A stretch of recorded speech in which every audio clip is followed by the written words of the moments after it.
নমস্কার বন্ধুরা, কেমন আছো সবাই? আশা করি সবাই ভালো আছো। তো আমিও ভালো আছি বন্ধুরা। দেখো গতকাল রাতে, মানে রাতে ঠিক না, আমরা মানে সন্ধ্যের মধ্যে পৌঁছে গিয়েছিলাম। ওই আমার একটা দেওরের বৌভাত ছিল আর কি। তো দেখো বন্ধুরা, গেটটা কি সুন্দর সাজিয়েছে। আমাদের বাড়ির কাছাকাছি, খুব একটা দূরে না, আমাদের বাড়ি থেকে আর একটুখানি মানে এই 5 মিনিট দূরত্বের রাস্তা আর কি, একদমই কাছে, কল্যাণপুরের দিকটা। তো দেখো বন্ধুরা, কি সুন্দর করে সব সাজিয়েছে। এখানে হচ্ছে সমস্ত কিছু, আর বউ যেখানে বসেছে সেই জায়গাটা তোমাদেরকে একটু দেখাই। দেখো এই যে এখানে বউ বসার এই যে আসন, মানে সিংহাসন মতো একটা করে দিয়েছে। এই যে গেটটা কি সুন্দর করে সাজিয়েছে দেখো। আর এই যে নতুন বউকে দেখলে, এই যে দেখো নতুন বউ। আর এটা আমার একটা ননদ, এই যে মানে ওই যার বিয়ে হচ্ছে তার আর কি দিদি হয়। আর দেখো কি সুন্দর এই যে বাড়ির, এটা বাড়িতেই কিন্তু মানে বৌভাতের অনুষ্ঠানটা কিন্তু বাড়িতেই হয়েছে, কোনো কমপ্লেক্সে হয়নি। তো দেখো কি সুন্দর করে মানে বাড়িতেই সাজিয়েছে, এত সুন্দর করে প্যান্ডেলটা করেছে কি বলবো, খুব ভালো লেগেছে কিন্তু প্যান্ডেলটা। তো এখন ম্যাক্সিমাম সব বিয়েবাড়ি মানে কমপ্লেক্সেই হয়। তো কাকাবাবুদের অনেকটা জায়গা ছিল, তো তাই জন্য আর কমপ্লেক্সে করতে হয়নি। উঠোনটা অনেকটা বড়, পাশে প্রচুর জায়গা ছিল, তো সেই জন্য আর কমপ্লেক্স করেনি। তো আমাকে দেখো বন্ধুরা, বৌভাতের সাজ আমার কেমন হয়েছে একটু কমেন্ট করে বলবে। আমার মেয়ে কিন্তু আমাকে সাজিয়ে দিয়েছে, আমার ছোটো মেয়ে আমাকে সাজিয়ে দিয়েছে খুব সুন্দর করে। তো কালকে আমি আর পার্লারে যাইনি। আগে মানে বিয়ের দিনকে পার্লারে গিয়েছিলাম, কিন্তু কালকে আর যাইনি। কালকে কিন্তু বাড়িতেই সব সেজেছি, নিজে নিজে যেটুকু পেরেছি করেছি, আর মেয়ে করে দিয়েছে, ছোটো মেয়ে। আর ওর যাকে দেখালাম ওটা আমার ছোটো কাকি শাশুড়ি, মানে মেজো কাকি শাশুড়ি হয় ওটা। তো দেখো এইখানে মানে খাওয়ার আয়োজন করেছে, খাওয়ার প্যান্ডেলটাও তোমাদেরকে দেখিয়ে দিই। তো এই যে দেখো হলুদ শাল পরাটা আমার শাশুড়ি মা হন। আর এই যে দেখো কি সুন্দর করে সাজিয়েছে দেখো। আর স্টার্টারের দিকে একটু যাচ্ছি, একটু খেতে হবে, মানে সন্ধেবেলা খিদেও পায়, খিদেও পেয়ে গিয়েছে। তো আমার দুই মেয়ে তখনও পর্যন্ত আসেনি, তো সেই জন্য আমি একটু অপেক্ষা করছিলাম, মেয়েরা এলে স্টার্টারে খাওয়া দাওয়া শুরু করব। তো সেই জন্য দাঁড়িয়ে আছি। এই হচ্ছে আমাদের পাত্র, মানে আমার একটা দেওর, যে দেওরের আর কি বৌভাতটা হচ্ছে বউয়ের। তো সেই দেওর এই যে দেখো এখানে খাওয়া দাওয়ার আয়োজন করেছে, মানে ওই যে মানে ডিনার খাওয়াটা এখানেই, ডিনারের আয়োজনটা এখানে হয়েছে। তো পরে তো তোমাদেরকে এখানে ফের নিয়ে আসবো কী কী খাবার হয়েছে সেটা দেখাবার জন্য। তো এখন আপাতত স্টার্টারে চলো, স্টার্টারে কী কী করেছে তোমাদেরকে একটু দেখিয়ে দিই। প্রথমেই তো ফুচকা করেছে, তো ফুচকা কিন্তু আমি খাইনি, কারণ আমার শরীরটা খারাপ ছিল, টক জল দিয়ে ফুচকাটা আমি ইচ্ছা করেই খাইনি। আর তারপরে পকোড়া, পকোড়া তো ভীষণ ভালোবাসি আমি, তো পকোড়া তো খেতেই হবে। পকোড়া না খেলে তো বিয়েবাড়ি মানে যাওয়া বেকার হয়ে যাবে। পকোড়া তো খাওয়াটা একদম মানে খুবই ভালোবাসি আমি। তো এই যে দেখো পকোড়া খাচ্ছি। তো আমার দুই মেয়েরাও তখন চলে এসছে। এই যে আমার দুই মেয়ে, এটা আমার ছোটু, আমার ছোটো মেয়ে।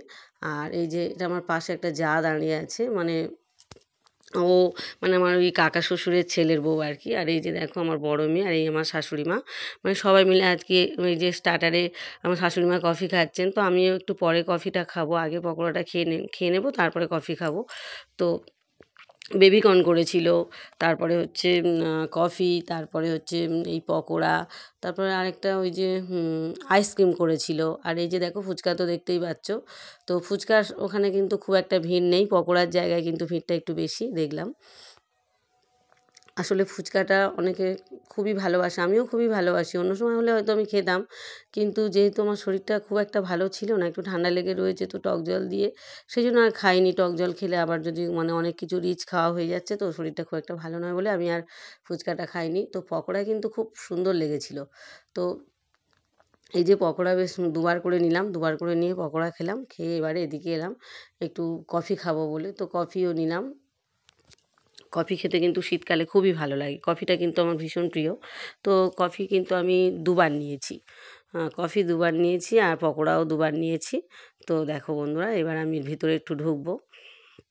তো আমার এই যে জাটা, যে যা আমার সাথে ছিল আর কি, এটা আমার ওই যে বললাম কাকা শ্বশুরের ছেলের বউ আর কি। তো এই যে দেখো এর সাথে হচ্ছে আমি মানে আমার যা তখনও পর্যন্ত, মানে আমার যে নিজের যা, সে তখনও পর্যন্ত গিয়ে পৌঁছোয়নি। তো এর সাথেই কিন্তু সারাক্ষণ ছিলাম, এও নিজেরই বলতে গেলে, সবই নিজেরই মতো। তো এই যে দেখো আমার যা আর আমি একটু ছবি তোলাতুলি করছিলাম, ও আমার তুলে দিচ্ছিল, আমি ওকে তুলে দিচ্ছিলাম।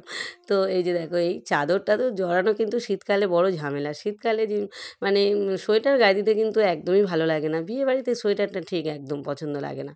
তো আর দেখো চাদরটা একটু নিয়েছি এই কারণে, বাইকে গিয়েছি তো একটু ঠান্ডা মানে হাওয়া আর হাওয়া লাগার ব্যাপার আছে, তো সেই জন্য একটু চাদরটা মুড়ি দিয়ে নিয়েছি। আবার আসার সময়ও তো ওটা মুড়ি দিয়ে আবার মানে চাদরটা বেশ গায়ে দিয়ে ভালো করে মুড়ি দিয়ে আসতে হবে, তো সেই জন্যই নিয়েছি। কিন্তু সারাক্ষণ ওখানে কিন্তু গায়ে দিইনি, চাদরটা কিন্তু হাতেই ছিল সারাক্ষণ। তো দেখো বন্ধুরা, এই যে কফি খাচ্ছি, দুবার করে কফি নিলাম। কফিটা কিন্তু খুব ভালো লাগছে, শীতের সময় তো। আর কালকে কি মারাত্মক ঠান্ডা পড়েছিল বন্ধুরা, কি বলবো, মানে বিয়ের দিন যা ঠান্ডা লেগেছিল তার থেকে কিন্তু মানে বৌভাতের দিন বেশি ঠান্ডা লাগছিল। তবুও আমরা গায়ে কিছু দিইনি, কারণ প্যান্ডেলের ভিতরে ছিলাম, সেই জন্য গায়ে কিছু দিতে লাগেনি। আর তাছাড়া বিয়েবাড়িতে সত্যি কথা বলতে আমার মানে চাদর বা সোয়েটার পরতে একদমই পছন্দ লাগে না। আমি কেন, কোনো মেয়েরই ভালো লাগে না, কোনো মেয়েকেই তোমরা দেখবে না যে বিয়েবাড়িতে সোয়েটার পরে বা চাদর পরে যাচ্ছে। সে যারা মানে যারা হচ্ছে একটু বয়স্ক মানুষ তারা কিন্তু পরে, কিন্তু আমিও পড়ি, মানে পড়তে মাঝে মধ্যে পড়ি না, একেবারে না, পড়ি। কিন্তু দেওরের বিয়ে বলে কথা, সেখানে সোয়েটার ফোয়েটার পরে থাকাটা কেমন একটা লাগে, আমি ওই জন্য ইচ্ছে করেই পড়িনি। কিন্তু কালকের মারাত্মক ঠান্ডা পড়েছিল। তো এই যে দুজনে একটু কফি খেলাম, দুই যা মিলে। আর এই যে আমার বড় মেয়ের একটু শরীরটা খারাপ ছিল বলে আমি বলেছি তুই চাদর গায়ে থেকে খুলবি না, ও হচ্ছে ওই জন্য ওই শালটা গায়ে দিয়েছিল। আর এই যে ছোটো মেয়ে গায়ে কিচ্ছু দেয়নি, ও চাদর নিয়ে গিয়েছিল কিন্তু সবই পাশে রেখে দিয়েছে হাতে। আর এই যে দেখো, এখানে হচ্ছে যেখানে বউ বসার যে মানে মানে আসনটা করেছিল, বউ আসন যেটা করেছিল আর কি। আর এই যে হচ্ছে পাত্রের মা, দেখো এই হচ্ছে কাকিমা, এই কাকিমার ছেলের আর কি বিয়ে। আর এই কাকিমার বোন, এই যে ছোটো বোন, আর ওই পাশে ওটা ওটা আরেকটা বোন।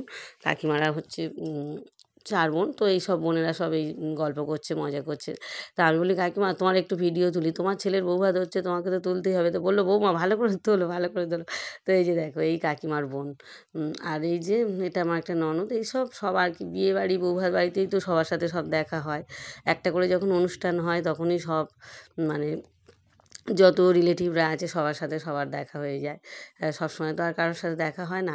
এবারে মেয়ের বাড়ি থেকে কিন্তু তখনও পর্যন্ত এসে পৌঁছোয়নি, মানে কনে যাত্রী যেটাকে বলে, কনে যাত্রী কিন্তু তখনও পর্যন্ত আসেনি।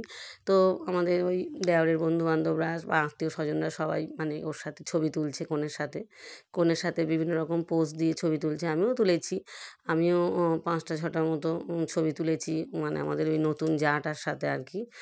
এই যে তুলেছি। তো এই কনের এটা বড় জা, মানে মানে যার বৌভাত তার বড় জা। এই যে ওরা 2 ভাই 2টো বউ, এই যে বড় জা, এরও বেশি দিন মানে 2 বছর আগে বিয়ে হয়েছে। এর বিয়ের ভিডিও দিয়েছিলাম আমি, এর বিয়ে 2 বছর আগে হয়েছে। আর এই যে আমার 2 মেয়ে, ওদের কাকিমণি হয় আর কি। তো কাকিমণিদের সাথে একটু ছবি টবি তুলছে, খুব মানে পোজ দিয়ে, নানান রকম পোজ দিয়ে সব ছবি তুলছে। আর এই যে আমার জা তখন মানে পৌঁছেছে। ওর কি একটু দেরি হয়ে গিয়েছে, ওর আর কি একটু দেরি হয়ে গেল, কিন্তু ও মানে ওর থেকে আমি একটু আগে পৌঁছে গেছি। এই যে আমার দেওর, এই যে আমার দেওর, আর এই যে আমার জা, ওরা মানে একটু দেরি করেই ফেলেছে। তো যাই হোক, ওরা পৌঁছে গেছে। এই যে এবার সবাই ছবি টবি তোলা হচ্ছে, ভিডিও তোলা হচ্ছে। তো ভীষণ মজা হয়েছে কালকের, কিন্তু ঠান্ডা পড়েছিল ঠিক কথা, খুবই ঠান্ডা পড়েছিল, কিন্তু বিয়েবাড়ির খাওয়া দাওয়া, সাজগোজ, খুবই মজা লাগছিলো। আর এই যে দেখো, কোনো যাত্রীরা তখন সবে এসেছে, মানে একটা বাস পুরো ভর্তি হয়ে, মানে একটা যে লাক্সারি বাস পুরো ভর্তি হয়ে সবাই এসেছে। তো খুব ভালো লাগলো, অত দূর থেকে সব এসেছে। এই যে দেখো, সমস্ত সব লাইন দিয়ে এবার তত্ত্ব নিয়ে সব আসছে, মানে সবাই তত্ত্ব নিয়ে আসছে। খুব ভালো লাগছে, কী সুন্দর। তো আমি একটু ভিডিও তুললাম, যে এই যে আমার 2 মেয়ে বসে আছে, আমার 2 মেয়ে আর আমি অনেক ছবি তুললাম এখানে বসে বসে। আমার 2 মেয়ের কিন্তু ছবি তোলার হাত খুব ভালো, ওরা ভীষণ সুন্দর ছবি তোলে। তো এই যে 2 মেয়ে আর মা, মানে আমি বসেছিলাম, বসে থেকে তারপর আমার মেয়ে বললো, মা ওরা হচ্ছে তত্ত্ব নিয়ে আসছে, তুমি এই ভিডিওটা তোলো। তো দেখো, এবার সবাই এক এক করে তত্ত্ব নিয়ে আসছে, তো এবার আমি ভিডিওগুলো একটু তুলছি। আমরাও তত্ত্ব নিয়ে গিয়েছিলাম, তো সেই সময় তখনও ওদের ক্যামেরাম্যান, ওদের সব ভিডিও তোলা হয়েছে। এবার আমি সব তুলছি, দেখো সব, এই যে সব ঢুকছে সব, দেখো। কাল যা মারাত্মক ঠান্ডা পড়েছিল, কিন্তু অনেককেই দেখলাম সোয়েটার পরে এসেছে। কিন্তু মেয়েরা যে সোয়েটার বিয়েবাড়িতে পরে না, এটা কিন্তু ভুল কথা, অনেকে কিন্তু পরেছে। দেখো 2-1জন কিন্তু সোয়েটার পরে এসেছে দেখলাম, সোয়েটার, কোট, ব্লেজার অনেকেই কিন্তু পরে এসেছে। ছেলেরা তো ব্লেজার কোট পরবেই, কিন্তু মেয়েরা সেইভাবে সাধারণত পরে না, কিন্তু অনেককে দেখলাম আবার পরেছে। কালকে প্রচুর ঠান্ডা ছিল, তো অত ঠান্ডার মধ্যে আর কী করবে, অনেকেই পরে চলে গিয়েছে। আর তারপরে হচ্ছে ঠান্ডার সময় বাইরে থেকে এত কুয়াশা, কুয়াশাও পড়েছিল খুব। তো আমরা তো রাত্রি তখন এই 11টার মতো বাজে, তখন আমরা ফিরেছি আর কি খাওয়া দাওয়া শেষ করে। তো দেখো বন্ধুরা, এবার হচ্ছে এই যে তত্ত্বগুলো কী কী এসেছে তোমরা একটু দেখো। তত্ত্বগুলো কি মানে ভালো ভালো বেশ তত্ত্ব এসেছে, কিন্তু তত্ত্বর ভিডিওগুলো মানে তত্ত্বগুলো দেখতে কিন্তু ভীষণ ভালো লাগে। আর এই যে আমার মেয়ে একটু ওয়াশরুমে গিয়েছিল ভিতরে, তো এই যে আমার মেয়ে এসে এবার বসলো, ওর দিদি আরও। আমার বড় মেয়েটার একটু শরীর খারাপ ছিল, তো আমি ভেবেছিলাম বড় মেয়ে হয়তো বিয়েবাড়ি যেতে পারবে না, কারণ বড় মেয়েটা জ্বর সর্দি কাশি হয়েছিল, মানে বিয়েবাড়ি থেকে ঘুরে এসে ও একটু অসুস্থ হয়ে পড়েছিল। তো আমি ভয় পেয়ে গিয়েছিলাম যে ও হয়তো বিয়েবাড়িতে হয়তো যেতে পারবে না। তো ওষুধ মানে মানে এই যে কাকার বড় ছেলে, এই যে কাকাবাবু, এনার বড় ছেলে আবার ডাক্তার, এনার কাছে ওষুধ লিখিয়ে নিয়ে খাইয়ে তো মোটামুটি সুস্থ হয়ে গিয়েছে। তো সবাই ওই জন্য তাদের দুজনকে ওই জন্য এনেছি, সাজিয়ে গুজিয়ে এনেছি। তো দেখো বন্ধুরা, এই যে তত্ত্বগুলো দেখো কি ভালো লাগছে না তত্ত্বগুলো দেখতে, কত রকমের আয়োজন দেখো। তত্ত্বগুলো ভীষণ ভাল লাগে দেখতে কিন্তু। তো যেমন যেমন করে আর কি তত্ত্বগুলোর ভিডিও একটু তুলে নিলাম। এটা হচ্ছে কাকা বৌদির বাড়ির ভিতরের ওই রান্নাঘরটা। দুটো ছেলে দুরকমভাবে সেপারেট করে করা সব। আর এই যে দেখো এখানে হচ্ছে খাওয়ার সব আয়োজন করা হয়েছে। তো এই যে আমার হাজব্যান্ড, আমার আরেকটা দেওর এই যে বসে পড়েছে, আমার এই যে দুই মেয়ে বসে পড়েছে। তো আমি পাশের সিটেই বসেছি, এখানে বসেছি। তো দেখো বন্ধুরা কী কী খাওয়ার আয়োজন করেছে তোমাদেরকে একটু দেখাই। পিস রাইস করেছে, পিস রাইস ওই মটরশুঁটি দিয়ে যে পিস রাইস, তারপর রাধাবল্লভী চানা মশলা, তারপরে এসব করেছে, অনেক রকম ভালো ভালো আয়োজন করেছে। কিন্তু মটন কষাটা তো আমি খাই না, তোমরা যারা আমার ভিডিও দেখো তারা জানো যে আমি মটন কষাটা খাই না, চিকেনটা খাই। তো প্রথমেই একদম এই যে রাধাবল্লভী আর হচ্ছে এই যে চানা মশলা, তারপরে এই যে ফিশ বাটার ফ্রাই একটা দিল, আর তারপরে হচ্ছে ডালমুড়ি, পিস রাইস, তারপরে হচ্ছে আলু ঝুরি দিল, হ্যাঁ আলু ঝুরি, এই যে আলু ঝুরি আর ডালমুড়ি। তো আমি তো কিন্তু ডালমুড়িটা খেতে কিন্তু খুব ভালোবাসি, তো ডালমুড়ি আলু ঝুরি দিয়ে খেয়ে নিলাম। তো এবার পরপর দেখো, এবার দই কাতলা করেছে, এই যে দই কাতলা।